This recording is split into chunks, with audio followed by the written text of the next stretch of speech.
Gahinda mfite nuko Satani yanteranije nawe nta ruhare nigeze mbigiramo. Akoma akarura arahaguruka yarapfukamye arampobera ati Mana mbwira ndakumva, andambika umutwe we mu gatuza umusaya mu gatuza kanje aravuga ati mbwira Mana.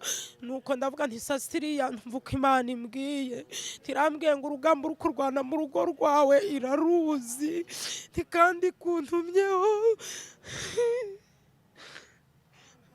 ngane. Ubundi abenshi bamenyereye mvuga nseka, ariko uyu munsi byahindutse nje ndira kubera ibintu bidasanzwe. Ati mbwira Mana ndi kukumva. Ndavuga nti Sasiriya iyeri kuntumyeho isaha ya saa 9 z'ijoro ni marayika yampamagaye arambwira ngo ninzanire message nikuze Sasiri. Nti niko witwa? Ati niko nitwa rwose nkuko ubivuze. Ndi Giyani sinindi. Ati Giyani ni umwana wanje kugira ngo muhe message koko numva kari Imana intumye. Ndavuga nti tuza muvandimwe, Imana irambwiye ngo urugo rwawe nubwo rurimo intambara rukaba ruri mu muraba, ariko irambwiye ngo senga ikora igikwiriye nkuko marayika yabimbwiye.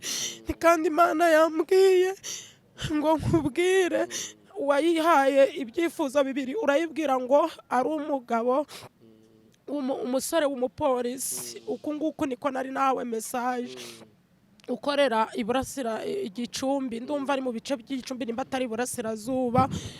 Nico kigero Imana yampaye. Niyambwiye ngo warayibwiye ngo niguha uwo musore nanga se ihindura uyu mugabo mwabyaranye. Ntizise ufite n'undi mwana w'umukobwa? Ati yego Mana. Ati ndamufite. Imana irambwiye ngo hitamo rero, ari ugukomeza uyu mugabo muri kumwe nubwo mbona ari intambara, nubwo mbona ari umusinzi, nkaba mbona ari umusambanyi, nkaba mbona yaratwajwe igitugu na karande, ariko ndabona mukunda. Ati ndamukunda, atari ko bigeze icanze nde muri iki gishanga mukozi w'Imana ntaguciye mu ryo uvuga. Ati ne nabwiye Imana ngo impitiremo kandi inyobore ico nkwiriye gukora. Ati kuko narakijijwe. Ati ariko Satani ntagashaka ko nubaka urugo. Pastor Saviye se uramukunda? Ati cyane. Imana anyeretse umukunda. Kuba nahamagawe n'abantu mu isaha nk'imwe barenga 30 bampamagara bambwira bati ndayikizwa koko udukojeje isoni. Barampamagara bambwira ngo ahanyereye ntihuma, bambwira amagambo ababaje kuko nari nambitse Imana ubusa. Bambwira ngo akabaye icwende ntikoga. Ya magambo njya nkunda gukoresha abantu bambwiraga ngikizwa, numva uwo munsi arongeye aragarutse. Mwari ya umunsi numva ibyo bintu wambereye umunsi mubi, umbera umunsi ukomeye nshobora kutazibagirwa mu buzima. Ariko nyine uko byatangiye iby'uyu mugore, ndumva Yesu abyemeye ngo nze hano kugira abariho nihanira. Hari amatangazamakuru menshi atandukanye nakagombye guhitamo nkajyaho, ariko ndahamya ntashidikanya ko Imana ishimye ko ari hano ibi bintu mbivugira. Numvaga turi buganira ibindi, ariko nkavuga Yesu nkaza no kwihana. Ibi bintu roko byatangiye nari navuze imbere yuko nabaga ibyumba igicumbi. Uyu ndumva ari umwaka wa 3 kuko cagiye nkiva hano ku Irembo Ryera TV haciyemo ibyumweru 3 pitanimo kangaruka i Kigali. Ndi ibyumba hari buryo kinajyaga nsaba muri umuna wanje yari yahoze ari kumva ibitutsi mu gitondo. Uyu mugore yantukaga ampamagaye, ndavuga nti dore kandi Sasiri yarampamagaye, nti none ampamagaje nimero ye. Muri umuna wanje arambwira atari ko ubundi zana iyo telefoni mu gushishurire. Nari ndimo guteka nyine yari amasaha nimugura, ati mpa telefoni mu gushishurire. Murumuna wanje aramushishura koko ari naho natinye. Ndavuga ngo kuba naratanze telefoni yanje njya ubwanje ntarabasha kumutuka ngaha murumuna wanje ngo namushishure. Akantu namubwiye wenda ndi busabira imbabazi ni kara kantu nifuze, kavuga ni nge ndinyira mugisha Penina wo kwandigize Jana Kimaniza Nyeruzi ntindi gitaha misi nduburozi bwica budatinze.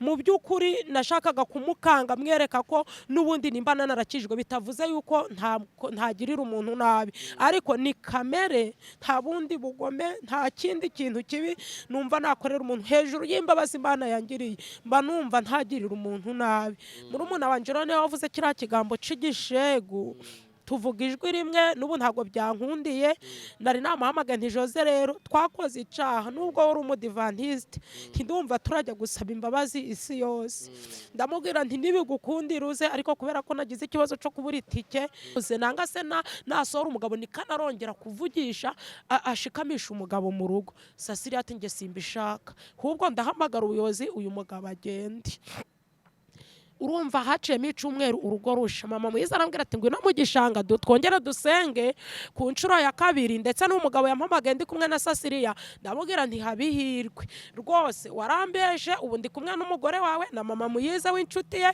n'uyu mukobwa w'umurundi tusibye ko njyewe wenda ngize ikibazo cyo kuba uyu Sasiriya avuze ko urugo rwe rusenyutse kuberanye ndagira ngo nkubwire mpa mahoro uyu mubyeyi nimba hari n'ico mu rugo upfuye umugore wawe mwiyunge ariko njyewe ibyanjye nawe birangiriraho mu by'ukuri icyo nashakaga ntabwo cyagezweho uru rugo byarangiye rusenyutse uru rugo rumajije gusenyuka uyu mugore yahamagaye abayobozi aravuga ati uyu mugabo simushaka n'ubundi nari nasabye Imana ngo ansokere mu rugo none ikintu kidutanya kirabonetse menye ko afite undi mugore atunze na musakumi yampamagaye uwo mugabo yicaye muri saro ku mugoroba saa 10 ubwo mfashe telefoni uku n'ukuri ndi gutanga ko Imana izatanga ubugingo mfashe telefoni urumva turicaranye umugabo yicaye hano nanje nicaye ibirasonye muri telefoni kuko twari twahanye nimero nari nanditsemo Sasiriya wa Silveri umugabo ngarebe gutya ati he mbona kubutsa umutima kuko yasonye iri hagati yacu arayimpereza ariko yamanje kureba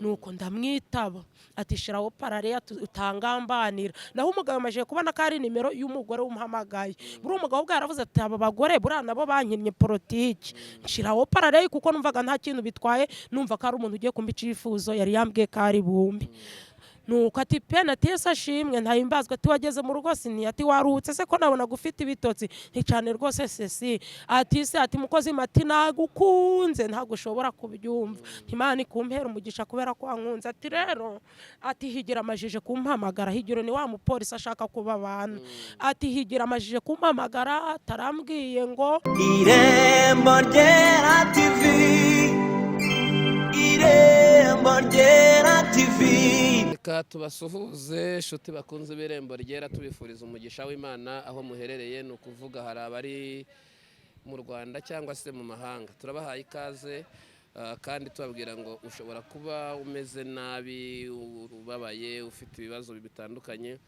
ariko tukuzaniye inkuru zikubwira ngo ntabwo uri wenyine Imana muri kumwe Imana iragushyigikiye ntabwo amaboko y'Imana yagutakaza nubwo waba ugeze kure nubwo waba ugoye nibwo waba ugowe ndizera ko amaboko y'Imana aracyakora imirimo ntiwihebe rero nturi wenyine uri kumwe n'Imana Imana iguhe umugisha kuri imbere yacu turi kumwe n'umukozi w'Imana aheruka hano ku Irembo Ryera kera uraho mukozi w'Imana Penina yego uraho urakomeye ndakomeye ndashima Imana duherukana kera ku Irembo Ryera hashobora kwashira nk'imyaka nk'itatu imyaka 3 ndumva isize irashize duherukana kera uri kuduha ubuhamya bukomeye ubu kandi Imana yahinduye ubuhamya yego hari ibintu bitandukanye Imana yagiye ikora nyuma y'uko mva hano ndayishimye kandi nyishimiye ko yongeye kuhangarura ngihumeka umwuka w'abazima ubwo buntu yangiriye nihimbazwe yego abantu benshi bagiye bamamagara nkabaha nimero yawe bakunze ubuhamya bwawe ukuntu wagiye ubaha amateka menshi bakavuga bati iyabanye na Penina natwe yabana natwe ndetse ngo babereye umugisha bamwe urabasengera amen niko bimeze ntabwo twahise dutangira ikiganiro ariko utabanje kubibwira ngo tubanze tunasenge nibura mu biganiro tugiye kuvuga bize kuba ari bifasha abadukurikiye amen amazina ni yandi ndi Nyiramugisha Penina uvuka mu karere ka Musanze mu majaruguru y'igihugu ndi umukristo nkuko nari narivuze nkuko nsanzwe nivuga usengera mu itorero rya ADPR ndi umuvugabutumwa bwiza niko nkunda kuvuga ariko ni nabyo ndi umutangabuhamya ubwaho Yesu yankuye nahangejeje mbyaye 4 mfite abakobwa 3 n'umuhungu umwe n'abandi bana 2 ndera ndi umugenzi uje mu gihugu cyo mu ijuru ndi uwo nguwo kuwaba yinjiye ku irembo ryera ari ubwa mbere nawe amenye ndi uwo nguwo rero banza udusengera Imana hanyuma dukomeze tuganira n'ikiganiro cyacu cy'uyu munsi. Yego Mana turagushimye, Mana turaguhimbaje, tugushimiye kurinda kwawe, tugushimiye urukundo rwawe, tugushimiye ineza yawe itagihwema kutubonekaho, turagushimye ko waturinze tutarabo kurindwa, ariko kubera urukundo rwawe n'imbabazi nyinshi uyu munsi turiho turahumeka umwuka w'abazima ku buntu, nta kiguzi twaguhaye, turagenda bikemera, turareba bikemera. Mu ruhande rwanje ndagushimye, no mu ruhande rw'abantu nabo bumva ingingo zabo ari nzima, turavuze ngo izina ryawe nirihimbazwe. Ibyaduhize byabaye byinshi, ariko uri Imana yadukijije muri byose. Ikaze na karibu rero hano ku irembo ryera TV, duhamagaye ubutatu butagatifu, mpamagaye Imana, mpamagaye Umwana, mpamagaye Umwuka Wera ngo byururuke biganze. Ibi biganiro tugiye kugirana bye guca mu gutwi kuri bubyumve ngo bihinguke mu kundi, ahubwo bishinga imizi mu mitima, bibera umuntu wese impamba, bibera umuntu wese ubyumva urwego, bibera umuntu wese agakiza kazatugeza mu bwami bwawe. Urakoze rero Mana, unyemerere kuvuga kuba kwanje ariko guhindura kuba kwawe. Ikihanzanye urakizi, nzanwe no guca bugufi, nzanwe nuko nanishe, ndagira ngo imbabazi zawe wakomeje kugirira abantu bawe kuva isi yaremwa zururuke kuri nje, zururuke ku muntu wese uri buze gutega amatwi iki kiganiro. Urakoze rero, twe tuguhaye ikaze na karibu. Icyo mbangamiye ni imyuka mibi, mu izina rya Yesu nirukanye gukora kose k'umwanzi, nirukanye imbaraga zirwanya abera, izikorera mu kirere n'izikorera ku butaka. Ubane natwe dutangiye kandi uze gusozana natwe, mu izina rya Yesu Kristo urakoze. Amen. Twavuze ko duherukana hashize iminsi myinshi. Ni ibiki Imana yakoze, na yahe mashimwe ahari mu by'ukuri y'iby'Imana yakoze? Gusa nagiye mbona ko waje kwaguka ugera kure cyane. Yego birahari bikomeye Imana yakoze, nari mbivuzeho, ariko umwanditsi we yaravuze ngo ibyago n'amakuba nabyo biba ari byinshi ku mukiranutsi, ariko Imana ikamukiza muri byose. Ndayishimye, duherukana Gicumbi, ibyumba mu misozi ya Bukure na Rutare, hariya ku Rwesero hejuru ya Rake Muhazi. Ndibuka ko naje hano ku irembo ryera ariyo nturuka. Imana rero mu byo yakoze ntago nkiri muri iyo misozi, yari imaze iminsi nsezeranya ngo nzakuzana i Kigali, kandi ikambwira ko nubwo nta nzira mbona, ikambwira ko inciriye inzira, irambwira ngo izankura mu buzima bubi bw'inzu nakodeshaga iteye isoni, nabonaga itambereye, nishuraga ibihumbi 6 ku kwezi, nayo kuyabona ari ikibazo. Uyu munsi rero yanzanye i Kigali, ingirira neza, ingeza mu rwego rwo kumpa aho kuba, nubwo ari ubukode ariko ntago nkiba mu nzu y'ibihumbi 6, mba mu nzu y'ibihumbi 70. Urumva icyo ni igitangaza gikomeye. Nta kazi, nta nzira umuntu abona, ariko Imana ikabeshaho umuntu. Nabaga mu buzima butoroshe, kurya ari ikibazo, kubona amazi kuyageza mu rugo nabwo ari ikibazo, rwabaga ari urugendo, ariko uyu munsi ndavoma mu mbuga kuko nta jambo Imana igivuga ngo rihere. Yarambyibuhije abamperuka icyo gihe barabibona, yaranyambitse nayo nambaye ubusa. Ni ukuri ndayishimira, iri mu gihugu cyo mu ijuru, yumve ko ntacyo itakoze. Yagiye itanga ingabo nyinshi zipfa ku bwanje, ihimbazwe irahera hayo. Imana yakoze ibintu bikomeye, abantu barabibona ko hari amateka yahindutse. Yego. Nyuma yo kuva hariya ko twahuye babaye cyane, ariko Imana yakoze ibintu bikomeye by'ibitangaza. Yego. Nakunze kubona mu biterane bijyanye n'ibyo kurwanya ibiyobyabwenge. Birya byaje gutyo, urya muhamagaro waje gute? Ni gute Imana yakwamamaje kugeza hariya? Mbona nabibagamo nanje. Urantaga ari umuhamagaro wapfuye kwizana gutyo gusa ngo ndyame mbyuke mbyinjiremo mbyisangemo.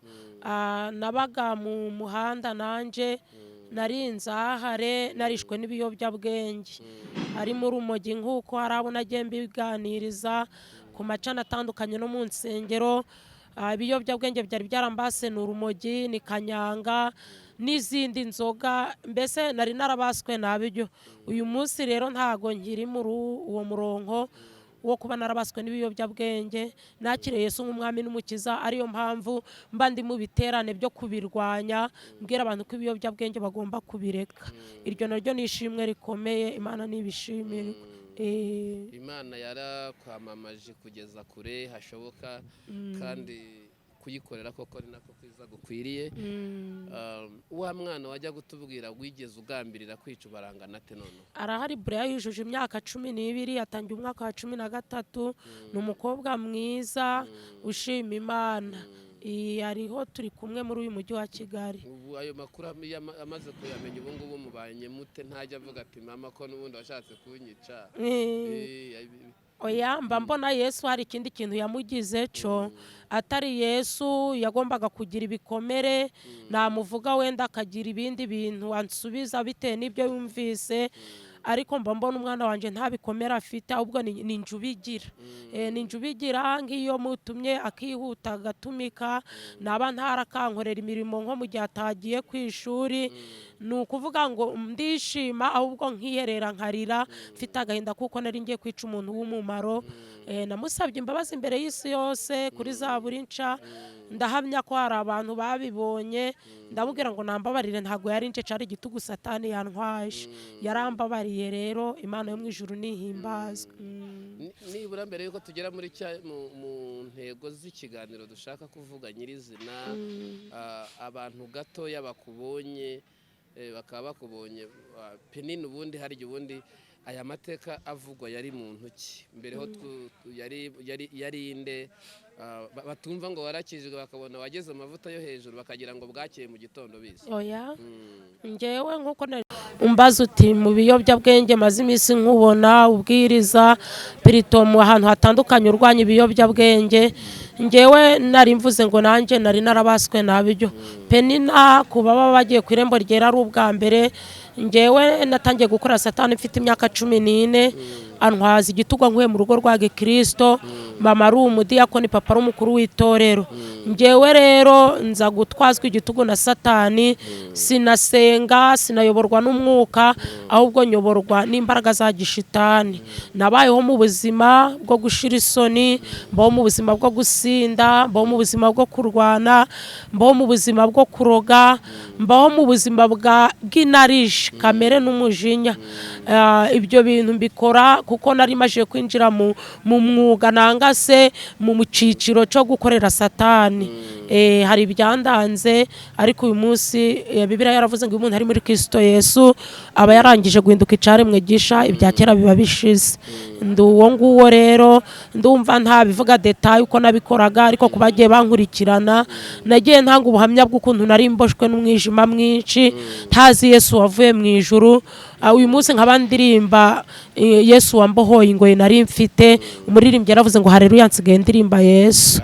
Imana nishimwe. Ubuhamya bwo ni burebure kandi ni bwishi.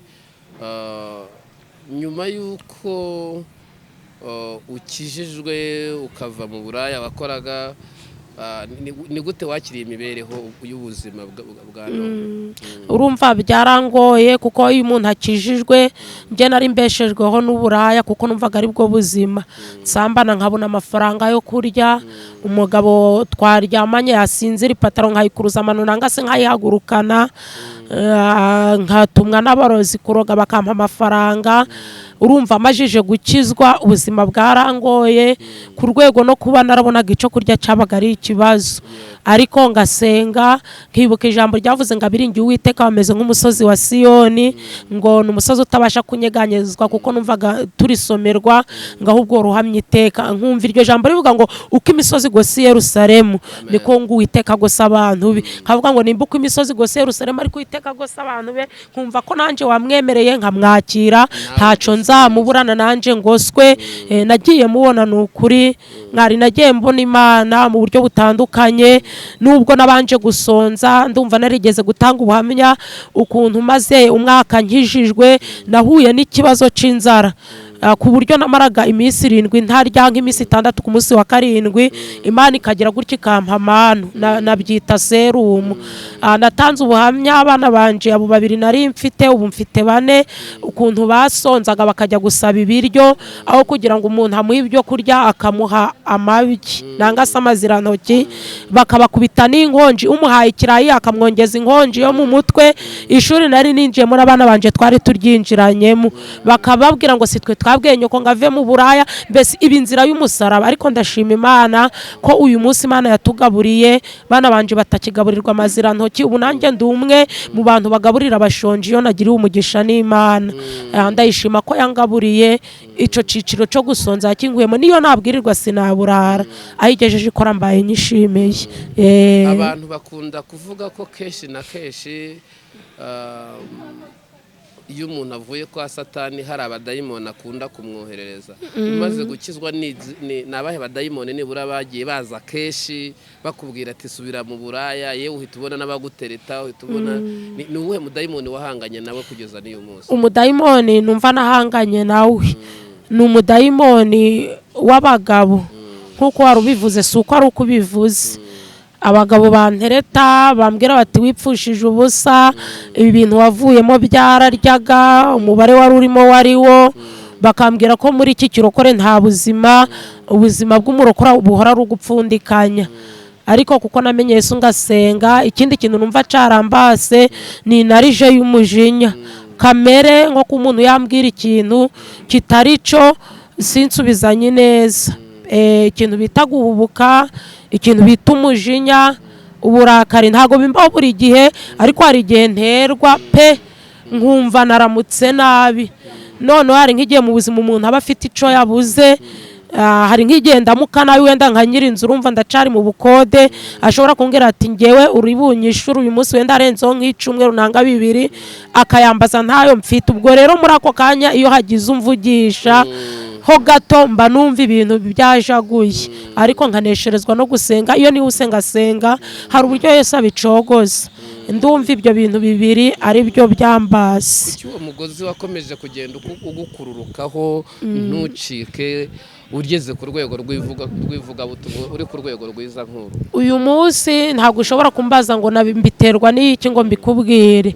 Umuririmbyi nafashe igitabo mbere wa 373 yaravuze ngo hari ico nk'akamwami nico gisubizo numva ngiye kugusubiza. Aravuga ngo nubwo mpora ngucumuraho ariko aravuga ngo mwami unyeze kandi unyejesha amazi canga umuriro. Aravuze ngo ngerageza uko nshoboye ndaza kumuririmba ntafite ikiniga ngo kwibuza inama mbizi ibyaha. Ariko uyu muririmbyi aravuga ngo njya mbyibonamo nanjye njya mbyibonamo ntago nzi uko biza ntago nzi igikundiro nshobora kuba mfite. Ndahamya ko ntari umugore mwiza urenze abandi ku buryo ari nje utambuka umugabo wese akumva arantereta ku buryo ari ngewe ubyuka nkumva naramutse nabi. Ndabigerageza uko nshoboye ariko nkabyibonamo. Muririmbyi aravuze ngo Mana jya umboneza ico ndumva ari cyo gisubizo. Password ndumva ari ugusenga. Gusenga byo bihindura ibintu kandi uko amarira atemba ku matama niko n'Imana ibona ko umuntu abajwe n'ibyo akora noneho Imana nayo ikamugirira imbabazi. Imana ntago ari nk'umuntu, Imana ni Imana nyine kandi ni Imana y'imbabazi. Yego. Hamaze iminsi rero tutanatinze cyane hamaze iminsi humvikana amakuru menshi y'umugabo watwaye n'umudamu arikorera cyane ndabifite hano nuko ntabishyiramo ngo bigire gute. Abantu benshi barababaye birenze uko bigira baravuga bati penini Imana izamuye penini wahagaze imbere y'abantu penini Imana yagiriye impuhwe penini Imana yarinze sida ikamukiza. Ati ni ibintu yongeye kwitura Imana. Yego.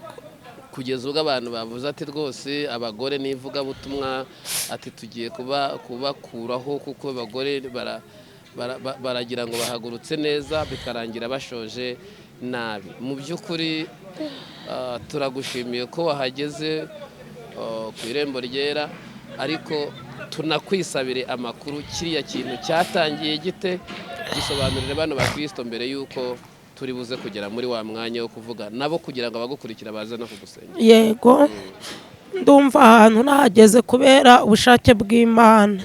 Iki kintu mbajije kikimara kuba giciye ku Mpanuro TV, ndumva ariho nakibonye. Kikimara kuba nahamagawe n'abantu mu isaha nk'imwe barenga 30, bampamagara bambwira bati ndayikizwa koko, udukojeje isoni. Barampamagara bambwira ngo ahanyereye ntihuma, bambwira amagambo ababaje kuko nari nambitse Imana ubusa, bambwira ngo akabaye icwende ntikoga. Ya magambo njya nkunda gukoresha abantu bambwiraga ngikizwa, numva uwo munsi arongera aragarutse. Mwari umunsi numva ibyo bintu wambereye umunsi mubi, umbera umunsi ukomeye nshobora kutazibagirwa mu buzima. Ariko nyine uko byatangiye iby'uyu mugore, ndumva Yesu abyemeye ngo nze hano kugira abariho nihanira. Hari amatangazamakuru menshi atandukanye nakagombye guhitamo nkajyaho, ariko ndahamya ntashidikanya ko Imana ishimye ko ari hano ibi bintu mbivugira. Numvaga turi buganira ibindi, ariko nkavuga Yesu nkaza no kwihana. Ibi bintu roko byatangiye nari navuze imbere yuko nabaga ibyumba Igicumbi.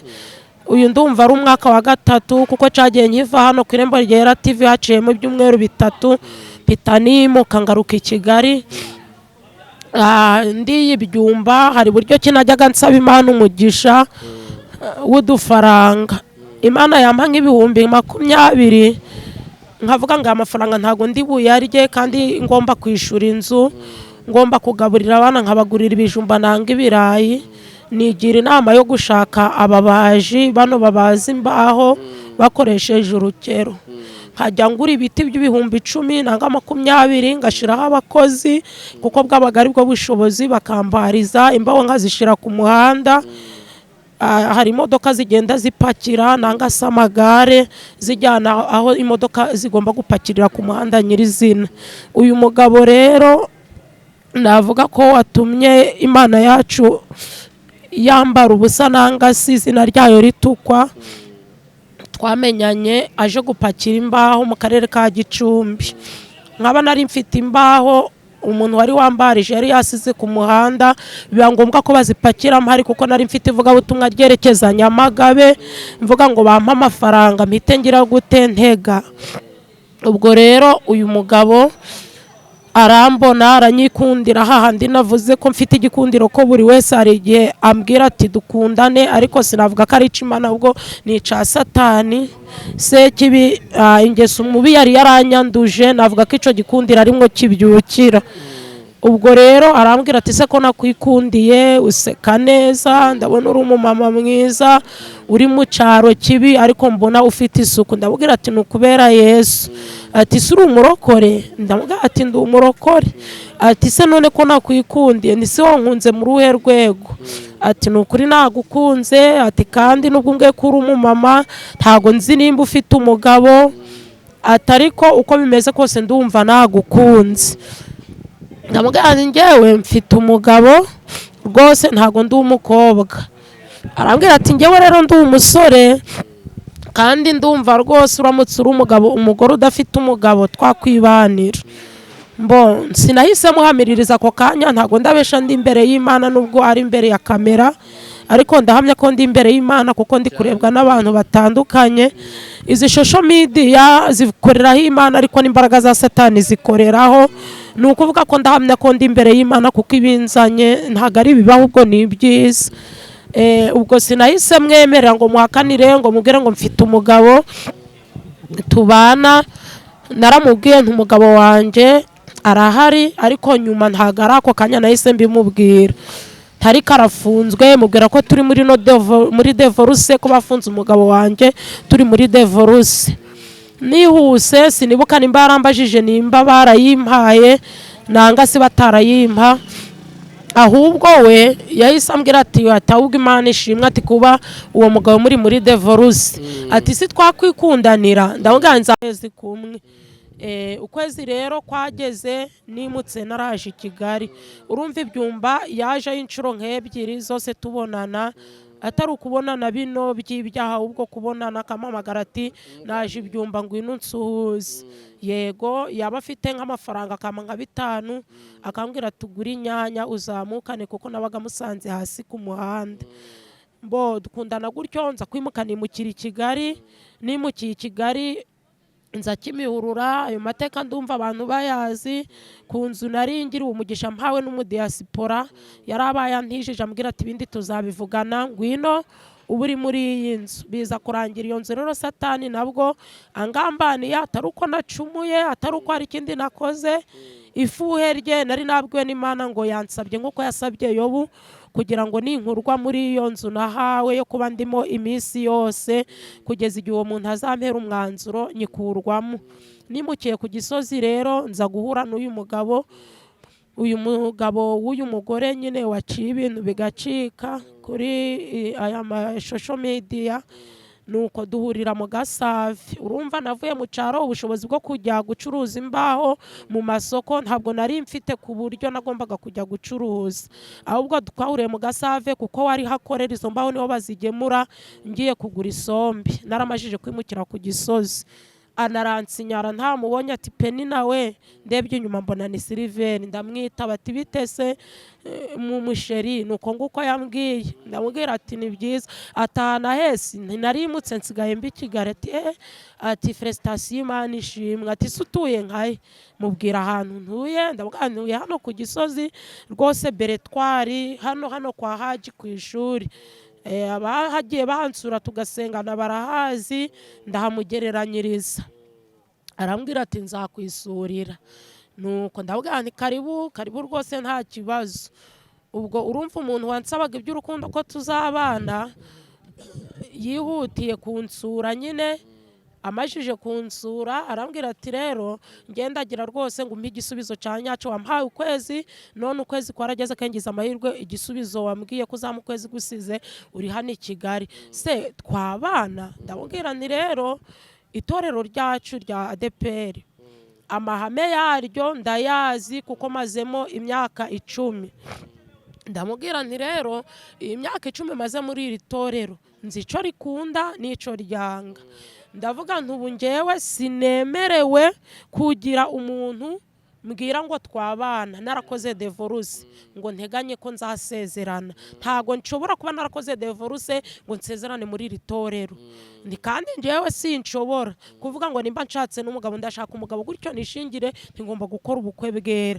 Ubwo rero urumva hano aramutse habayeho divorce, ngewe nkaramuka nkoze divorce ubwo twakwibanira gutyo nanga se nkaja muri church. Reka mvuge yarakimbwira ko ari umusore, ntinanga ngasohoka mu itorero. Ubwo ndamutse nshatse kubana nawe nkaka divorce tukadevia kuko yambwiraga ko azashaka amafaranga tukadevia. Kudevia ndumva ari ukugira nyine kwishingira. Ndamubwira nti rero ngewe ntago byakunda kereka nsohotse mu itorero.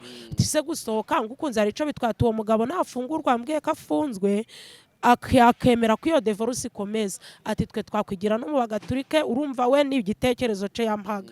Nanga se tukajya no mu yandi matorero atari Pentecote. Ati tukibanira nkareba ko uzangeza no kumusaraba.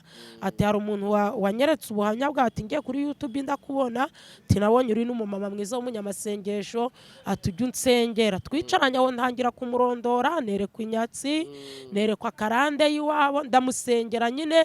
Ariko urumva yaraje muri gahunda yo kugira ngo muhe igisubizo cy'icyifuzo yampaye.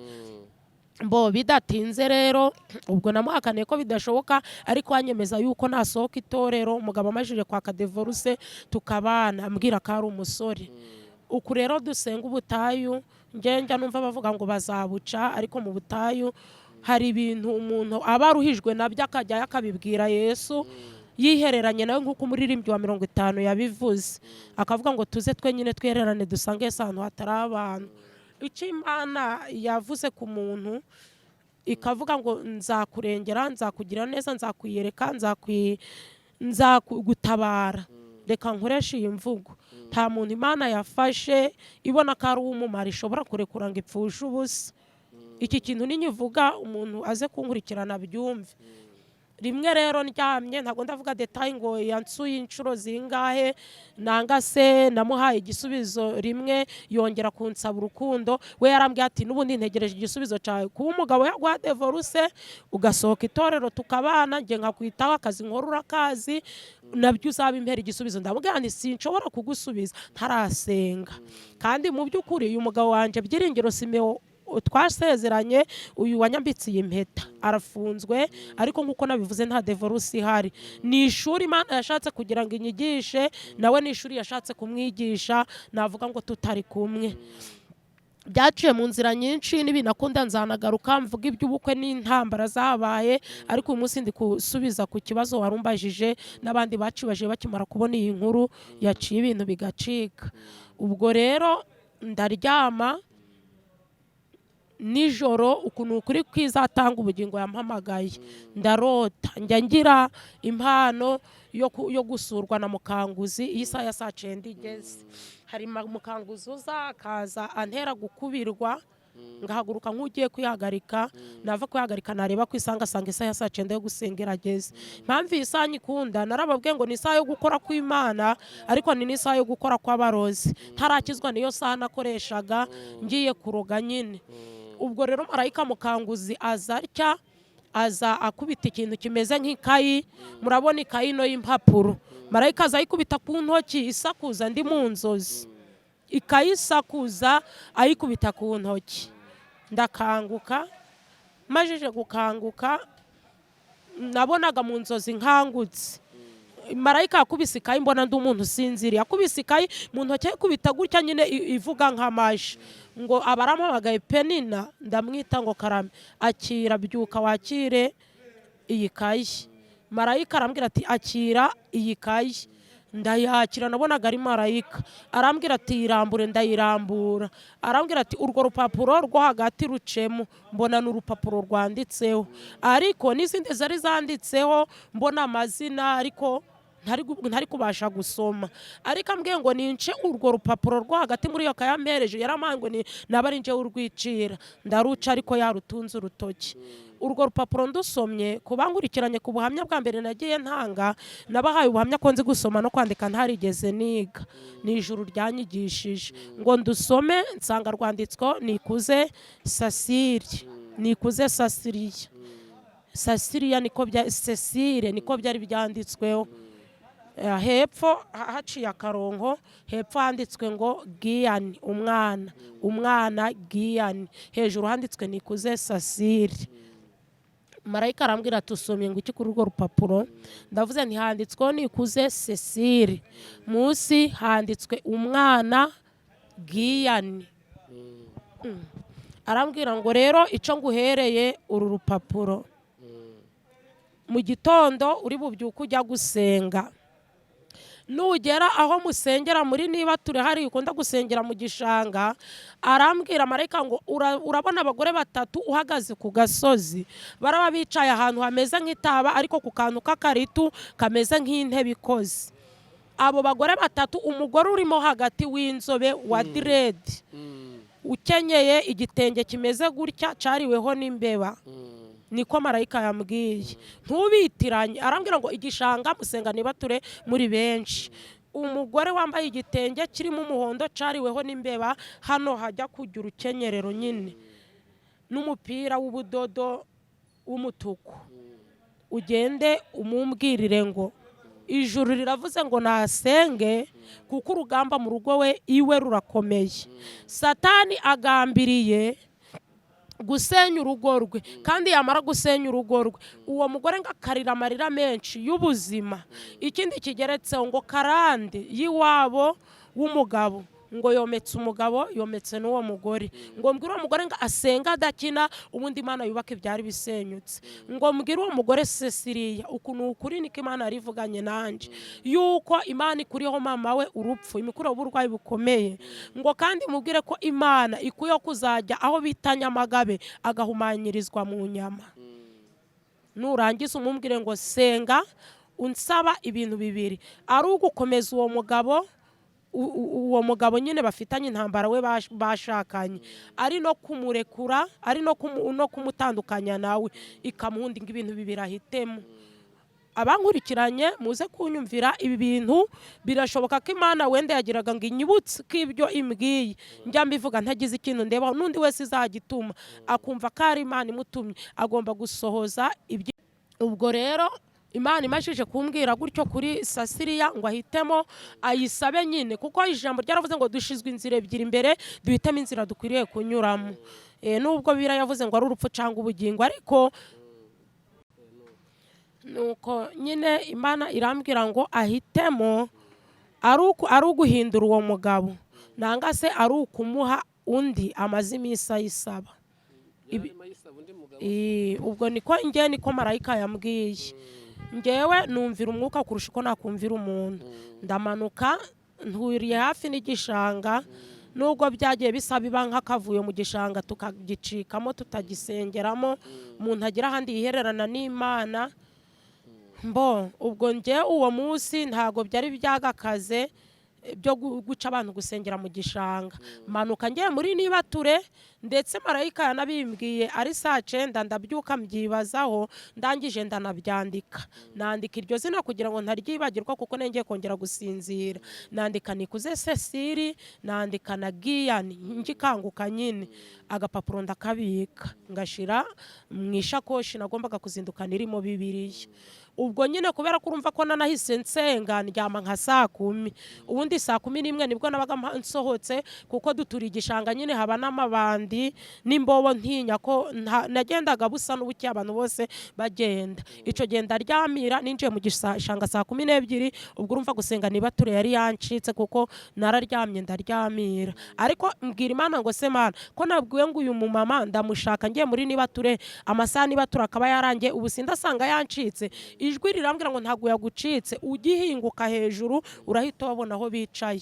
None ubwo ndaranganya amaso, harimo abantu benshi pe, hari abari bicaye mu rugo rw'Imana, hari akazitiro twita urugo rw'Imana, bo bari bicaye iruhande rw'urugo rw'Imana mu gishanga, kuri urwo rugo rw'imiyenzi ku ruhande.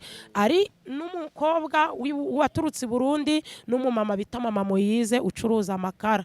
Bwari ubwa mbere ninjiye aho ngaho bari gusengana, bari gusengera, ntabwo twari twagasenganye. Mba rero ndabasuje nta mahoro y'Imana nabane namwe.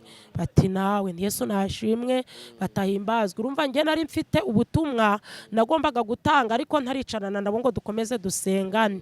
Nuko mba ndavuze nti rero ntago mbarogoye, se muranyemerera ko nzanye message nubwo nakerewe ntasenze Nibature, mubonye ko nje nakererewe ntange message mfite? Bati nta kibazo rwose, tanga message. Sasiri ahita avuga ati se ko mbona umeze nka Penina, akaba yarambonye kwa Pastor Savier kuko n'umukristo waho. Ndi Penina, ati ko wahindutse? Ntinahindutse nyine, ndamwibwira nti ninje ndi Penina, ntinahindutse, maze iminsi nta mavuta yo kwisiga mfite, niyo mpamvu uruhu rwanje ubona rwahindutse, ubundi nzindi inzobe. Ati nibyo? Ati ndabona, ati Mana ndagushimye. Ahita kubita ibipfukamiro hasi, ati waje kubwiriza kwa Savier uvuga Yesu ndafashwa, ariko nshatse kugusuza ngo nguhe n'ibyifuzo, abantu baragukurura bakujyana muri biro bashaka kugira ngo usengere abantu. Ati mbona icange kitaremereye, ati ndigendera mbwira Yesu ngo nubishaka uzampuze na Penina. Uku nguku niko uwo mumama yambwiye. Ati none ndagushimye Mana kumpuje na Penina. Nti Mana nihimbazwe. Nti Yesu nanje ndagushimye uri mu ijuru ko nta kintu ujya ukorera guhomba. Nti rero ntatinze, nti ni nawe Imana intumyeho, nti Nikuze Cecile. Ati akoma karura, ati Mana aturatuzi tuzi n'amazina pe, arafashwe uyu mumama. Agahinda mfite nuko Satani yanteranije nawe, nta ruhare nigeze mbigiramo. Akoma karura, arahaguruka aho yarapfukamye arampobera, ati Mana mbwira ndakumva. Andambika umutwe we mu gatuza, umusaya mu gatuza kanje, aravuga ati mbwira Mana.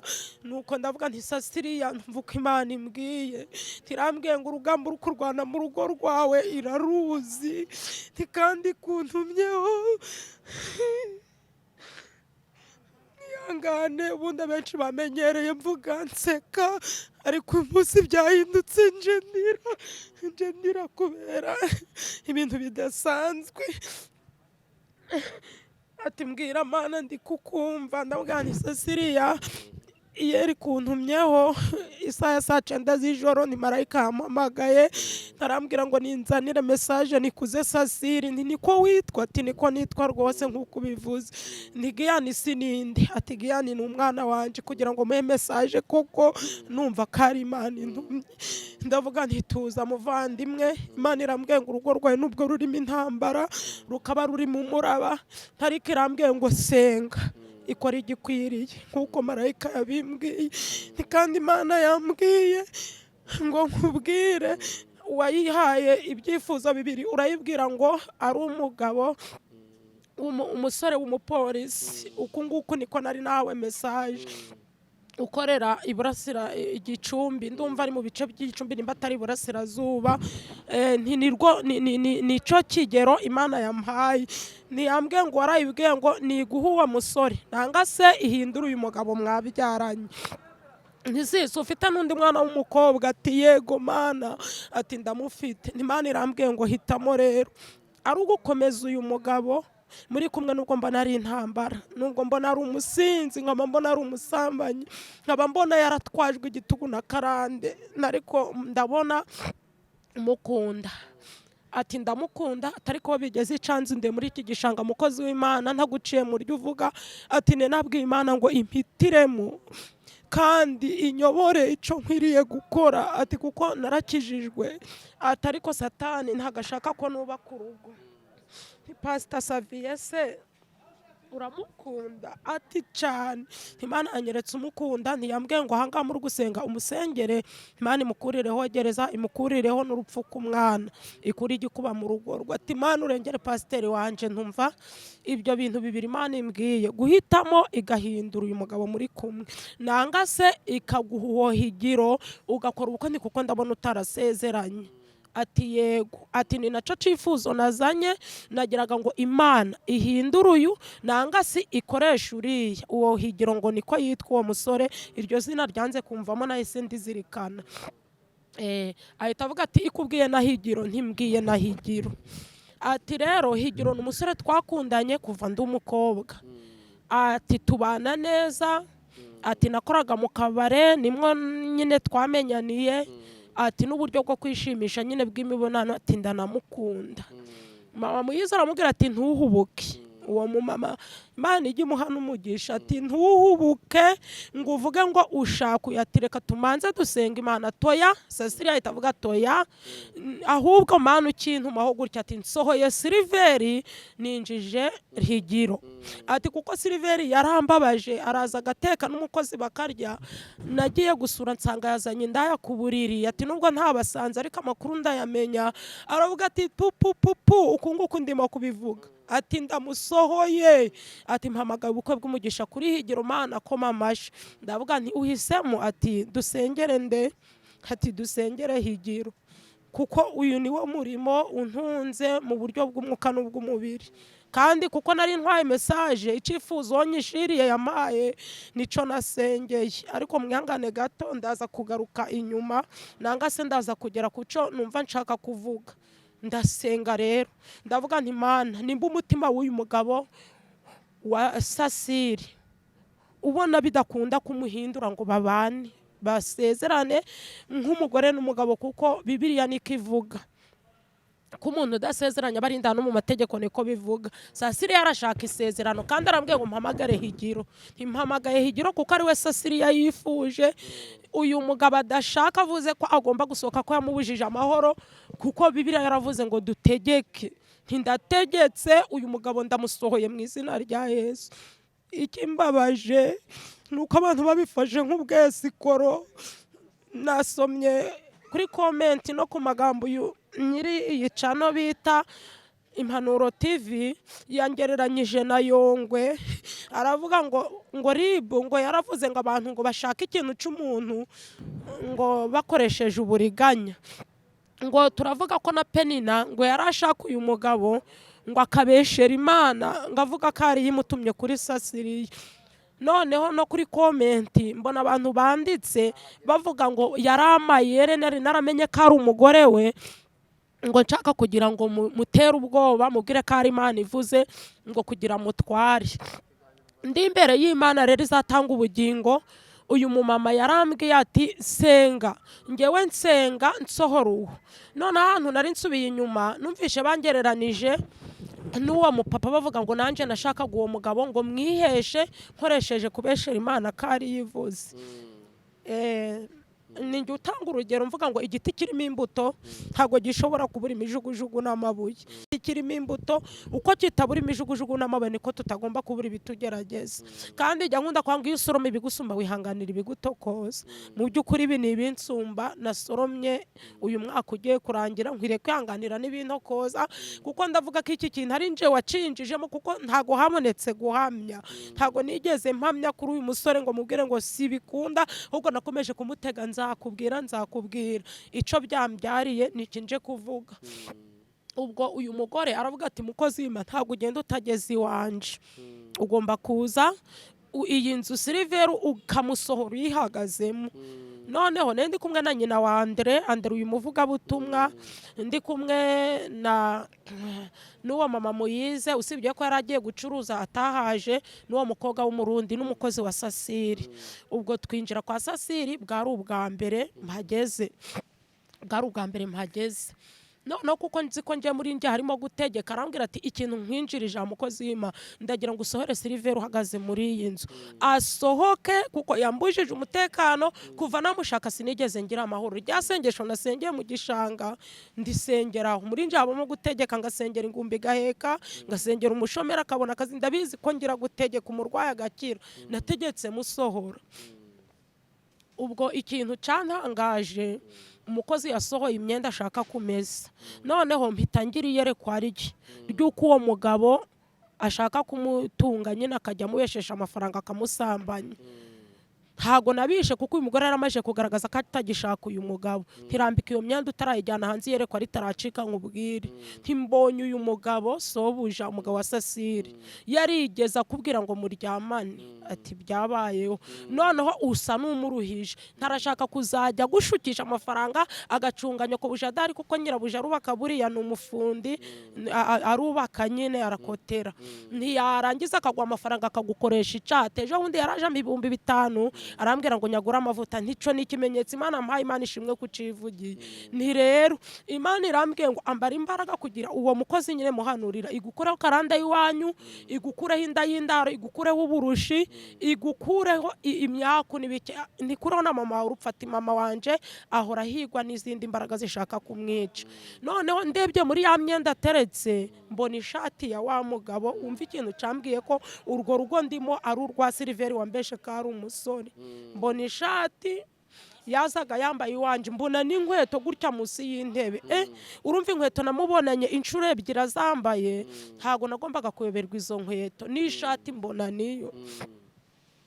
Mu mutima ariko sinabitindaho kuko naratekereje se birasa, ariko sinabitindaho kuko icari kinzanye kwa ruguhanura ngasengera umuntu ngataha. Nuko arambwira ati ngiye kuguhana amazina ye, uko usenze igihe atarasohoka ujye usenga umusohora. Imana yambwiye ubukwe kizankorera ubukwe kandi uyu mwaka. Ntiyitwa nde? Ati reka nyaguye ku gapapuro kugira ngo utazabyibagirwa kuko uba ufite byinshi. Yandikaho Habihirwe Silver, umutima uhita umvamo kuko urumva ndamuzi, numva ndamuzi. Kuba nkurikiranye rero ntago nari guhita mvuga ngo ngo uyu muntu ni inshuti yanje. Urumva ntago nari kuba nkoze ikintu. Hari uyu mugore ariko ati nibibazo byose maze iminsi impura nabyo muri uru rugo. Umugabo urumva yararagiyo, kandi mu by'ukuri ntago ari wanje yabaga yaraye. Mfite abana bakuru ndera nabanje, imfura yanje ifite 16. Hari n'undi mwana w'umuhungu ndi kure w'imyaka 20 n'umukobwa w'imyaka 21. Urumva n'urugero rw'abana ku rwego ngiye mbwira abantu ko ntatinyuka gukora ikosa ryo niyo naba natewe ryo kwinjiza umugabo mu nzu kandi abana banje baharyamye. Ubwo uwo mugabo iyo mpita mbwira uwo mugore nti ndamuzi, uyu muntu yansabye n'urukundo. Yari guhita afata za kese zose z'uko umugabo yararaga iyo atamuhahiraga, agahita avuga ati burya yabaga ari kwa Penina. None ijwi ritari mirongo igitumye nkuzana n'icatumye nohereza marayika, nagiraga ngo usobanukirwe uyu mugabo wakubeshe ko ari umusore, umusobanukirwe. Kandi ikindi cya kabiri kigeretseho, unamenye neza ko igihe cyose wasohotse mu itorero ukavuga ngo ugiye gushaka umugabo, nagiraga ngo nkwereke ko hari ibintu ntashobora kukwemerera ko wahura nabyo kandi naraguhamagaye. Irambwira ngo genda uhamiririze uyu mugabo, umubwire ko wageze iwe n'ibyo wagize gute wabimenye. Dore uko iki kintu caje gukara rero, uyu mugabo mba ndamuhamagaye Habihirwe Silver, ndamubwira nturi ati najyanye imbaho ikarembure igahanga nyine, tiko ngo ushaka byihutirwa, tise yanyita gashera, tise sheri uranshakira, aterega mu gihe utarama igisubizo nge nkwita sheri wanje, nta kibazo n'umwana umuntu yabyamwita sheri, n'umugore yikundiye mugenzi we yamwita sheri, nta kibazo. Ariko ibya sheri ni ngwino nkubwira ahantu biri burangirire, ngo biri burangire ni ngwino, ngo se kusetse ngo kandi ngo ujye ureka kumbwira ibintu seka, ni ngwino nkubwira ibya sheri uburyo tuzajya tubivugamo. Ati ndaje ahubwo reka mpite mfata n'akamoto kuko majije gucuruza. Afata akamoto, ubwo urumva Sasiriya asigaranye umutima ukeye ko Imana imutumyeho, kandi koko niwe yari mutumyeho, asigaranye umutima ukeye ko ngiye kujya nsengera ico cifuzo. Arambwira ati nka saa 10 ndaguhamagara, atari n'ibindi bintu nshaka ko dusengana, nabuze uko mbikubwira kubera uri mukecuru. Ati rero ndaguhamagara nka saa 10 kuri telefone. Ubwo ya saa 10 yampamagaye, uwo mugabo yicaye muri saro, ku mugoroba saa 10. Ubwo mfashe telefoni, uku n'ukuri ndi gutanga ko Imana izatanga ubugingo. Mfashe telefoni, urumva turicaranye, umugabo yicaye hano nanje nicaye aha, ibirasonye muri telefoni kuko twari twahanye nimero, nari nanditsemo Sasiriya wa Silver. Umugabo ngarebe gutya ati he, mbona kubutsa umutima kuko yasonye iri hagati yacu, arayimpereza ariko yamanje kureba. Nuko ndamwitaba, ati shiraho parareya utangambanira. Naho umugabo amaje kubona ko ari nimero y'umugore umuhamagaye. Buri umugabo bwa yaravuze ati aba bagore buri nabo bankinnye politiki, shiraho parareya kuko numvaga nta kintu bitwaye, numva ko ari umuntu ugiye kumbi cifuzo yari yambwiye ko ari bumbi. Nuko ati pena tesa shimwe ntahimbazwa, ati wageze mu rugo sini, ati waruhutse se ko nabona gufite ibitotsi, nticane rwose sesi, ati se ati mukozi mati nagukunze ntagushobora kubyumva, Imana ikumpera umugisha kubera ko wankunze. Ati rero ati higira amajije kumpamagara, higiro ni wa mupolisi ashaka kuba abantu, ati higira amajije kumpamagara, tarambwiye ngo gahunda irakomeje, ngarashaka kuza i Kigali mu kwezi kwa, ndumva ari ukwezi kwa 7 yambwiye, mu kwezi kwa 8 atarashaka kuza i Kigali ngo dupange ibyo kubana.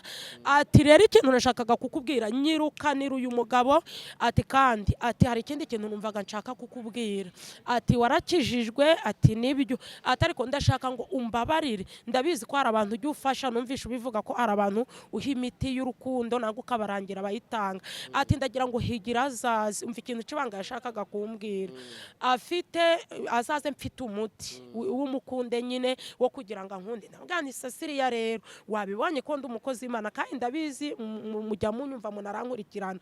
Bibiliya yamajije kuvuga Petero wa mbere ibice 2 umurongo wa 20, ntijambo ryaravuze ngo nimba kumenya neza Yesu nk'umwami n'umukiza wacu byaraduteye guhunga. Ubwo urumva ndi kumuhamiririza tukava mu byisi byonona, igihe ngo kikagera tukongera kubyizingitiranyirizaho ngo bikatunesha. Ndamubwira nti ijambo ryaravuze ngo ibyanyuma bizarusha ibya mbere kuba bibi. Ndamubwira nti ijambo ryaravuze ngo icyajaga kuba ciza nuko tutari kumenya inzira y'agakiza, nenge narayimenye unsubize mu nzaratsi. Bibiliya yaravuze ngo imbwa ku muntu wasubiye inyuma yaramenye Yesu, ngo yatugereranije n'imbwa. Iravuga ngo imbwa izabisubiye ku birutsi byayo, n'ingurube yuhagiye isabisubiye kwivuruguta mu byondo. Ndavuga nti rero ubu naruhagiwe, nari imbwa ntago nzasubira ku birutsi ka Yesu yarabinkuyemo, nari ingurube narivurugutaga mu byondo, umunsi naruhagiwe ntago nzongera kwivuruguta. Ati ibyo tubireke, uransengera yaheze, ati ko nshaka ngo asohoke Silver asohoka, ati simushaka. Ubwo urumva umugabo arimo kubyumva, ati ndaya igisambo, ati amafaranga ajya yampisha. Nyine umugabo ahita ababara, yumva ko uyu mugore agize gutamumeneye umuceri. Ibyo yashakaga kumbeshabesha ngo nsore no mu murimo mbere n'ikigusha, yumva ko umugore abimbwiye. Umugabo ahindura isura mureba, ibi ngibi ndi kuvuga ndabizi nawe arankurikirana n'abandi bashatse kumenya ukuri kw'ibi bintu baraza kunkurikirana. Nuko arambwira, umugore arambwira ati rero ndashaka kugira ngo uzandangire iwawe dusenge. Ariko ubwo urumva namajije gukoma agatima ku nkweto n'ishati, mbonye n'uburyo uyu mugabo ahinduye isura, abonye ko mvuganye n'uyu mugore, ibintu numva koko byagiye ahabona. Majije kuva kuri telefoni ndamubwira nti ariko se Sylvain, niko mbona uhinduye isura nshuti yanje, ntibite ati uyu mugore ugiye kumbwira ukuntu mwamenyanye. Bankurikiranye mu nyumve, urambwira ukuntu wamenyanye n'uyu mugore, ati sitwa Nikuze Cecile, sisi ubibonye kuri telefoni, ariko nanditseho Cecile wa Sylvain, kuko yari yambwiye ngo umugabo yitwa Sylvain, nyine yampaye icifuzo nje nsenga musohora. Nuko baravuze ngo none se ngarashaka ko uwo mugabo wasohoka mu rugo, nticane rwose, atari ko abagore muri abana babati none nanjye ndashaka ngo urukundo, ati nzigumiriza nibera umusore, muhisha ko nageze hano nkabona ishati isa niye n'inkweto zisa nize. Umugabo ugahita nsezera ikitaraganya, byari bishitse 11:00. Ubwo nje navuye kuri telefone ngo agereyo, rero intambara biravutse. Ati he wowe, atuzi ufite ngo umupfumu Yesu, ati nanjye mfite umupfumu wanje, atamayere yawe gushaka kunsohora mu nzu kwawe ngo ngende ngo ujye gushakana na Higiro. Ubwo yari kubise mu gutwi, ati nabimenya, ati mvuye ku mupfumu, ati mvuye ku mupfumu, ati amagambo yose wavuze umupfumu arayambwiye, ati ndetse ni nawe ugushizemo urushiko kugira ngo ubivuge ibi nibi. Wa mugore urumva ntago yari kwimagina ko yampamagaye uwo mugabo hari, kuko atarabizi ko yansabye urukundo azani iwanje. Uyu mugore, umugabo rero ahita amubwira ati ngewe aka kanya nahita nkwica nkagukuramo umwuka, ati ngo ninsohoke, naraguze intebe, naraguze matera uryamye, naragukuye mu kabari urindaya, uyu munsi ukaba udasha, ati umuntu asambanye agataha byaba bitwaye, undi aturarinda usambana ugataha kwande, iryo joro ngo rirara risha. Cecile yahita avuga ati uyu mugore, iki kigore cy'umugore ngiye icifuzo, kumbi canaje kumbwira ngo ni Imana ivuze, naho ni inshuti y'uyu mugabo. Ahita ampamagara muri iryo joro. Umva ibintu yantutse Mana, ndumva ntabisubiramo, ntago ndi bubisubiremo kuri kamera. Yarantutse bavandimwe bankurikiranye, kandi ku bantu bari kunyumva nta ruhare nabigizemo. Ndamubwira nti se niki, ariko urumva ngica ntukiye nahise nkimenya. Ndamubwira nti Cecile, wampaye akanya ibi bintu tukabivugana, kuyu mugabo wampaye icifuzo umbwira ngo musengera asohoke, namajije kumenya ko ari umugabo wawe, kandi kubizi ko Imana yambwiye ko nanje izangirira neza, ko naho uyu mugabo igihe cagera wanje Imana yampaye ikamucura, yazongera ikampa andi mahirwe. Igihe nkumva narasabye Imana kuzampa umugabo w'umusore guhera kera, nchifuza kubakirwa urugo, Imana ikaba yarangire neza ikampa byiringiro akaba yarananiye, ari wunanije ntiwakwihanganya ukareka kuntuka uyu mugabo we kwakira umusore tukamusengera ko hari harandi mahirwe. Ati ndaya, ati zirirwa zibesha tumva shati peni, atakaruta kandi kazakamira, n'umugabo batangiye kumuvugiramo, uratuka peni numubaza iki, wakigoryiwe n'ubundi ko wifuje ko nsohoka. Ubwo nyine telefone urabyumvira ku gutwi, ntago yavuyeho, nakomeje kumva barashwashwana. Heje umugabo aranzinduka arambwira ati nje kugusaba imbabazi ko nakubeshe ko ndi umusore kandi ndi umugabo, ariko kubana n'uyu mugore byarangiye, nari narabuze akantu gato k'imbarutso kansohora, none karabonetse, uremera tubane njye uriya mugore musige? Nubwo nari narakubeshe ndavuga nti kirazira, nimba utarambwije ukuri imbere y'igihe, ubu urumva ko ntidukundane, urukundo rwa kivandimwe rwese yadukunze, nubu ufite bitanu nkakuguza uzabime, nimba mbifite mbiguye. Ariko ubu nibyo kubana nibyo kwa ngo hari icaza cankoma ngasohoka mu itorero tugashakana, ni ntago bikirimo. Ubwo urumva hahise haba inzigo kuri nje n'uwo mugore. Urugo rwe rero nihuse, ubwo nibwo buryo urugo rwe rwasenyutsemo. Nyuma mama muyiza aramuhamagara ati Penina, ko Cecile anje hari kurira ngo wamusenyeye urugo, ngo waje wiyoberanya mu gishanga, biriya bintu ni Imana yagutumye, nanga wari ufite amakuru waranetse ko yari umugore w'uyu mugabo, uzuje kumubesha ngo ni Imana ivuze kugira ngo umutware. Ndavuga nturihe? Ati ndi mu rugo, ntindaje mfukama imbere yawe ndahire Bibiliya, nimba iki kintu cabaye hari uruhare ngifitemo, hari ico narinziwe, data twese abimpora, ati ngwino turagenda tujya kuri uwo mukobwa murundi, urumva ntabwo twagiye kwa kuwa mu mama, twagiye kuri uwo mukobwa murundi uko ari batatu twasenganaga mu gishanga. Ndavuga nti Cecilia mbabarira muvandimwe, ariko umugore yarakaye, iyo hataba abo bantu no mwizosi yari kumfatamo tukarwana. Nakundanye n'uyu mugabo wawe mubesha urukundo mubwira ko nzamuha igisubizo, ariko birangiye Imana imumpishuriye. Tuzi umutima dusenga urugo rwe rwubake. Ndakwinginze utagize nico wita we gutekereza ko twaryamanye, ntarambona ubwambure, nta n'ikintu turavugana cyo kuryamana. Tereka dusengera urugati warusenye kabwera, warusenye wandaye, wambukwe, wagikiwe, atari kuzi ko nanjye nabaye mu kabari. Uwo mukobwa ati wituka uyu muntu w'Imana, urugamba ni urwawe, kandi password twabwiwe ko ari ugusenga. Peni natwigisha ijambo rivuga ngo Yesu akore ku kiribazo uri byacu byapfuye. Nimba wumva ko ukomerewe no kuba ubonye ko ibintu bigiye kumugaragara, ukumva ubutumva udashaka higiro, Peni nakanwa wa mubwe ngo nahanuze nanga se nasohora umugabo nikanarongera kuvugisha ashikamisha umugabo mu rugo. Cecilia ati nge simbishaka, ahubwo ndahamagara ubuyobozi uyu mugabo agende. Urumva haciyemo icumweru urugo rusha. Mama mwiza arambwira ati ngwino mu gishanga twongere dusenge ku nshuro ya kabiri, ndetse n'umugabo yampamagaye ndi kumwe na Cecilia. Ndamubwira nti habihirwe rwose, warambeje, ubu ndi kumwe n'umugore wawe na mama muyiza w'inshuti ye n'uyu mukobwa w'umurundi. Tusibye ko njyewe wenda ngize ikibazo cyo kuba uyu Cecilia avuze ko urugo rwe rusenyutse kuberanye. Ndagira ngo nkubwire mpa mahoro, uyu mubyeyi nimba hari nico mu rugo upfuye umugore wawe mwiyunge, ariko njyewe ibyanjye nawe birangiriraho. Mu by'ukuri icyo nashakaga ntabwo cyagezweho, uru rugo byarangiye rusenyutse. Uru rugo rumajije gusenyuka, uyu mugore yahamagaye abayobozi aravuga ati nje uyu mugabo simushaka, n'ubundi nari nasabye Imana ngo ansokere mu rugo, none ikintu kidutanya kirabonetse, menye ko afite undi mugore atunze, namusanga. Ahita munshingira ako kanya ati namusanga. Mu makuru numvishe umugabo yafashe imyenda ye, amapataro agera muri 4, afata inzira aragenda ajya gukodesha hafi naho ngaho ntuye. Nari ndi munsi y'umuhanda ari ruguru y'umuhanda ku mugabo bita Mugemani.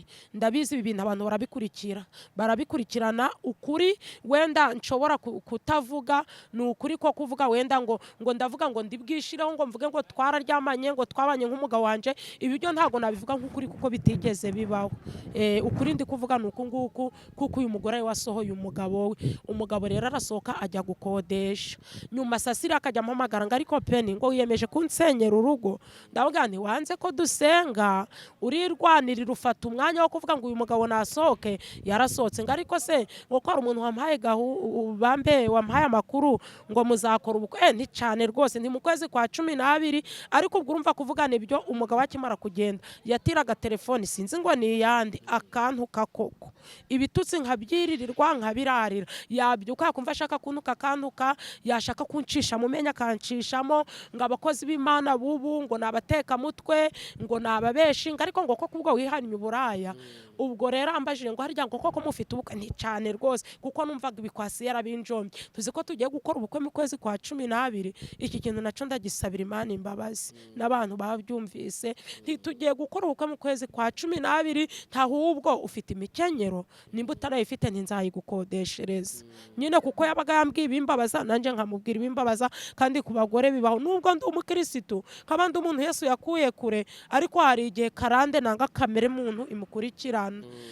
Ubwo rero ikintu gisa naho cadogereje ibintu, uyu mugore yakomeje kujya ampamagara akambwira nyine ngo yuko nzapfa ntishimiwe n'Imana, ngo kubera ko ngo namajije kuroga umugabo we. No muri ntuza mu kiganiro yatanze abantu barabyumvisha avuga ngo uwo munsi nzi we ngo nahasize amarozi ngo aribwo umugabo we yahise asohoka.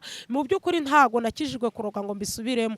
Uburozi navuga bwabayeho nuko umugabo yumvishe ko umugore ari kumusohora akagenda yagera mu rugo bagashwana. Uyu mugore yabona umugabo asohotse kandi rero sabye Imana agatanga amakuru yuko namurogeye umugabo. Narabiretse singisambana, sinkiba, sinkiroga, usibye iki kintu navuze ca kamere y'umujinya no kutihangana. Ariko Yesu wankijije uburaya akankiza kuroga, ndamya ntashidikanya ko iki naco azakinkiza.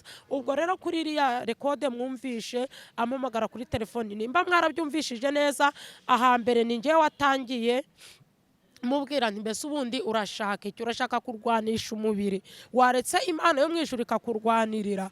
Nari nasuwe n'umuvandimwe murumuna wanje yari yahoze ari kumva ibitutsi mu gitondo, uyu mugore yantukaga ampamagaye, ndavuga nti dore kandi Sasiri yarampamagaye, nti none ampamagaje nimero ye. Murumuna wanje arambwira ati ariko ubundi zana iyo telefoni mugushishurire. Nari ndimo guteka nyine, yari amasaha ya nimugoroba, ati mpa telefoni mugushishurire. Murumuna wanje aramushishura koko, ari naho natinye ndavuga ngo kuba naratanze telefoni yanje njyewe ubwanje ntarabasha kumutuka ngaha murumuna wanje ngo namushishure. Akantu namubwiye wenda ndi busabire imbabazi ni kara kantu nifuze, nkavuga ni nge ndi Nyiramugisha Penina wo kwa Ndigize Jean na Kimaniza Nyeruzi, ntindigitaha misi ndi uburozi bwica budatinze. Mu by'ukuri nashakaga kumukanga mwereka ko n'ubundi nimba narakijwe bitavuze yuko ntagirira umuntu nabi, ariko ni kamere, nta bundi bugome, nta kindi kintu kibi numva nakorera umuntu hejuru y'imbabazi Imana yangiriye, mba numva ntagirira umuntu nabi. Murumuna wanje rero wavuze kiriya kigambo c'igishegu, tuvuga ijwi rimwe, n'ubu ntabwo byankundiye. Nari namuhamagaye nti Jose rero twakoze icaha, nubwo uri umudivantiste ndumva turajya gusaba imbabazi isi yose. Ndamubwira nti nibigukundira uze, ariko kubera ko nagize ikibazo cyo kubura itike mba namutegeye, ariko nibikunda tuzagarukana kugira ngo abantu bumve ukuri kwa nyako, iri jwi mvuga nawe niryo avuga. N'isura umbonye tuticaranye gutya ngo uvuge ngo uyu ni Penny n'uyu ni Jose, ukamubona hariya wavuga ko ari we arinje. Rero ndasaba imbabazi ko nivuze ko ndi uburozi, kandi abantu benshi banyumva mu buhamya bw'uko narogaga. Bamwe bagize ubwoba, banditse komenti ngo uyu mugore asenge ngo ndi bumwice, abandi bandika komenti ngo bagatangara ngaho Penina yakizwa. Ni ukuri narakijijwe, ahubwo abantu musenga munsengere kugira ngo n'iyi kamere y'umujinya n'uku kutihangana Data wa twese abimbabariye. Kuri iki kintu cyo kwemera ubukwe rero nta bukwe buhari, kuko ndacambaye impeta murabibona. Simewe umugabo wanje arafunzwe, ari mu ishuri ry'Imana, nubwo nawe yangerageje wenda agakubitwa n'Imana kuko yarashaka kunkura mu murongo, ariko muri ADPR murabizi ko nta muntu usezerana kabiri. Munarabizi neza yuko habayeho na divorce nk'uko nabivuze, ntemerewe kongera gusezerana. Nsabye imbabazi rero kuri iki kintu warumbajije, umuntu wari wantakarije icizere. Ibi ntago mbivuze ngo mu wanje hinjire kawunga, hinjire umuceri, ntago mbivuze ngo nishurirwe ubukode kuko nkodesha, ahubwo mbivuze kubera ko natukishije izina ry'Imana. Nsabye izi imbabazi nzikuye ku mutima ku muntu wese wari wangizeho ikibazo. Ndahamya ko ngira abakunzi ariko ngira n'abanzi, ariko abakunzi banje mu nsengere, kandi n'abantu muvuga muhubutse musenge Imana ibaha impano yo kwihangana. Ndumva iki kintu ari cyo navuga, kandi nanasoza muri bwihangane. Turirimba umuririmbyi, sinzi nimba hari ico uri bumbaze.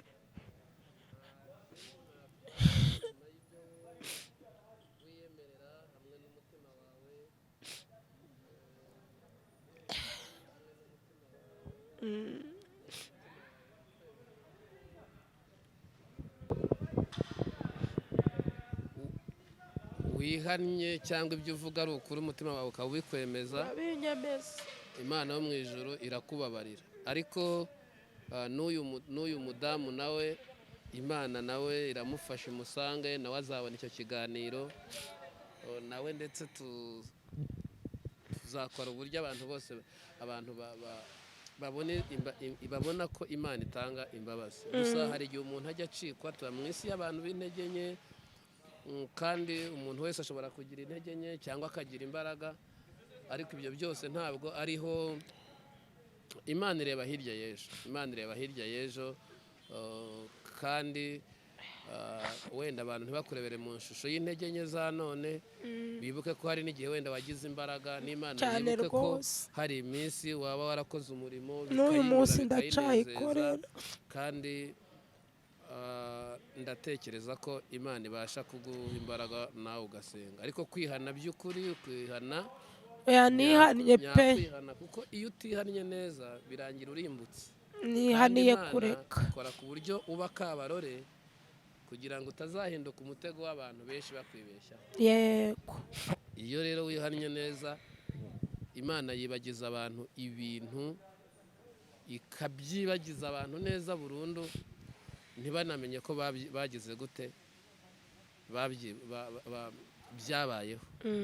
Ubwo rero niba hari ikindi wumva wavuga wakivuga tugasoza, ibindi tuzajya tugenda tubiganira. Nabonye ibiganiro sininjiye mu kiganiro Silver we yavuze n'ibyo yemera n'ibyo yagize gute, kuko mu irembo ryera ntitugira amatiku. Icyo twari tukwakiriye kwari ukugira ngo kuko watubwiraga ko wumva umutima wawe gutegeka kwihana no kwatura, nicyo cyatumye uyu mwanya twemera kuwuguha. Rero nta kibazo, niba ari iyo ndirimbo wayiririmba. Ntararirimba indirimbo, ikindi ndi bwongereho, urumva uyu mugabo twahuraga tugasuhuzanya, tuyaho hafi muri karitsiye. Hari n'igihe yambwiraga ati ngwino, nkunda inyama, nkunda akabenzi, akambwira ati dusangire. Ntago byabagaho buri gihe, ariko ndumva mu buryo bwo kugira ngo uyu mugore anatuze, umugabo yasubirayo atasubira, ariko mama Giyani ankureho urubanza, ye kumva aremere mu mutima ko mfite umugabo we, yumve ko nta naho tugihuriye, ahubwo amfashe dusenga Imana kugira ngo yishoboye byose izagarure umugabo we, nanga izamukorera ikindi gikwiriye. Rero mbwire n'abantu bacira abandi imanza ko umucamanza ari Yesu.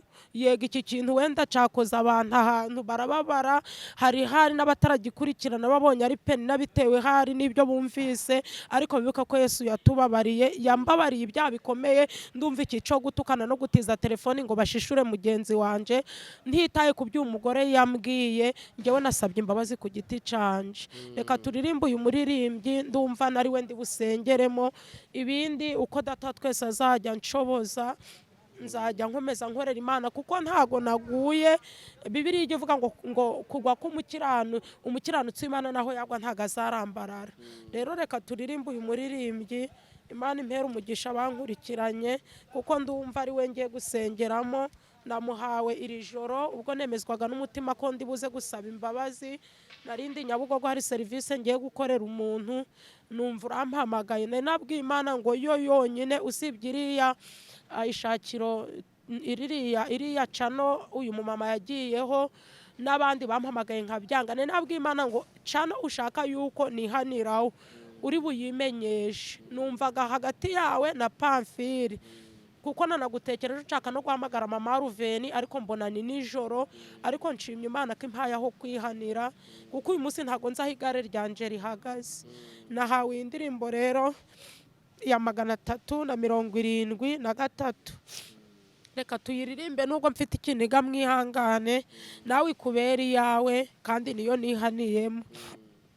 Hariho ico nkwaka mwami, nubwo mpora ngucumuraho, mwamunyeze unyejeshe amazi canga umuriro, mpanagurwe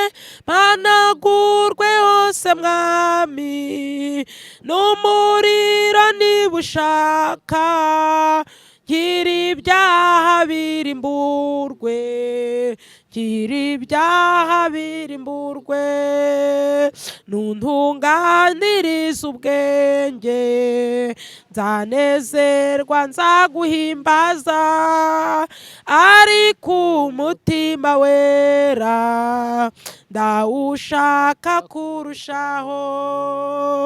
Mpanagurwe hose mwami, n'umuriro niba ushaka, gira ibyaha birimburwe, gira ibyaha birimburwe, ninezwe umutima wanjye, nibwo nzunguka ubwenge bwose, bwo mwijuru, mwami mbubwirijwe nawe. Mpanagurwe hose mwami, n'umuriro niba ushaka, gira ibyaha birimburwe, gira ibyaha birimburwe, gerageza uko nshoboye kwibuzi n'amambi z'ibyaha, nyamara njya njya mbyibonamo, jya umboneza, ngerageza uko nshoboye kwibuza intambi z'ibyaha, nyamara njya mbyibonamo, jya umboneza, mpanagurwe hose mwami, n'umuriro niba ushaka, gira ibyaha birimburwe, bani bampera umugisha. Ikintu ndi bwongereho nuko n'undi muntu wese naba naragiriye nabi, naba naramubwiye nabi, nkimara gukora ibintu nahamagawe n'abantu benshi, bamwe nkajya mbacurira mbabwira ngo mwananiwe kumpamagara mumbaza nimba abana barimo kwiga, nti dore ko banabirukanye, munanirwa kumpamagara mumbaza ko twariye, nti none mumpamagaye mumbaza amatiku, nimumveho. Nsabye imbabazi umuntu wese nabwiye nabi rwose, bavandi mumbabarire, ndabigerageza ariko nkabyibonamo, ariko ubu ngiye kurwana ishaka ryo kunesha rwose. Nimwongera kumbonaho ikibi, ndumva ari umutego, navuga ngo nteze satani. Buri wese azajya nsengera, ndumva ari uwo naba narabeshe, ari uwo naba naratutse, kuko hari n'abantu bampamagara bambwira nabi, nkababwira ibigambo by'ibitutsi mu bwenge. Ni ukuri pe, nsabye imbabazi, Imana ibampera umugisha kubambabariye, kandi nishimiye kubana namwe. Imana irwanirira umuntu wese urugamba arimo kurwana, mu izina rya Yesu Kristo, amen.